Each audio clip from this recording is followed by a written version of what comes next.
Nagkakagulo na guys, no, at alam talaga natin na ganito yung sitwasyon kapag rush hour, no, dito sa MRT, LRT man, no. So ganito talaga, gitgitan, tulakan at grabe, no. So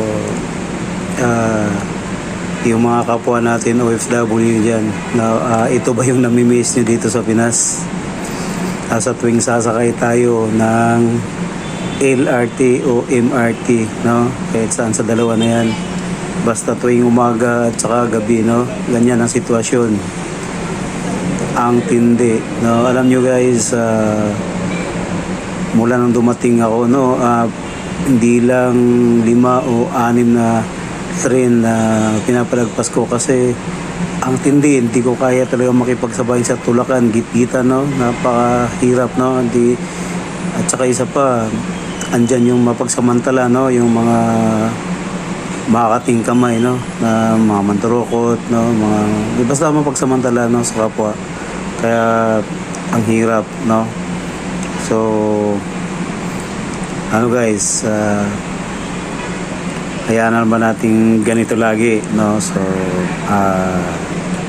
kailangang be wise tayo, no. Hindi natin sayangin yung pagkakataon na habang tayo binigyan pa ng pagkakataon na makapagtrabaho dyan.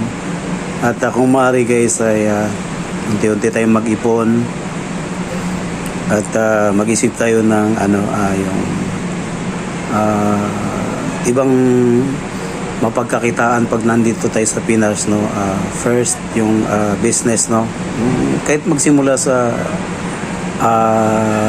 maliit lang na kunting negosyo, at least meron kasi in the long run yung maliit lalaki man yan basta maganda pagka-manage.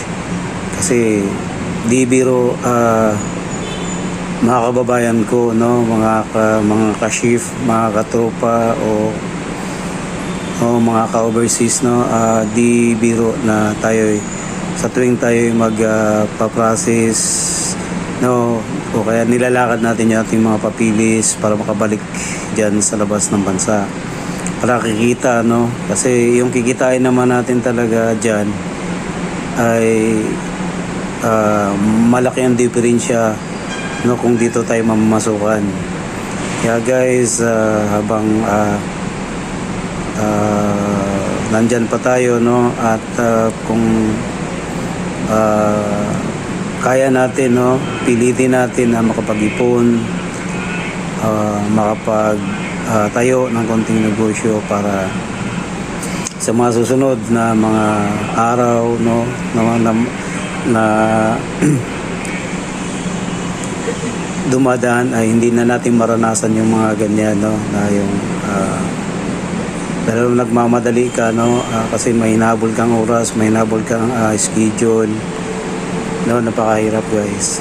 At ayun, no, makita mo ngayon, no, kung anong sitwasyon ngayon sa ganito. Sa bagay guys, hindi naman lingid sa ating kalaman na dati pa to, no. So kaya ba natin na ganito lang tayo lagi. So guys, bakbaka na, no. Kailangan na nating mabago na naman, no? Mabago naman yung takbo ng ating buhay, no? Na hindi na lang palaging ganito guys.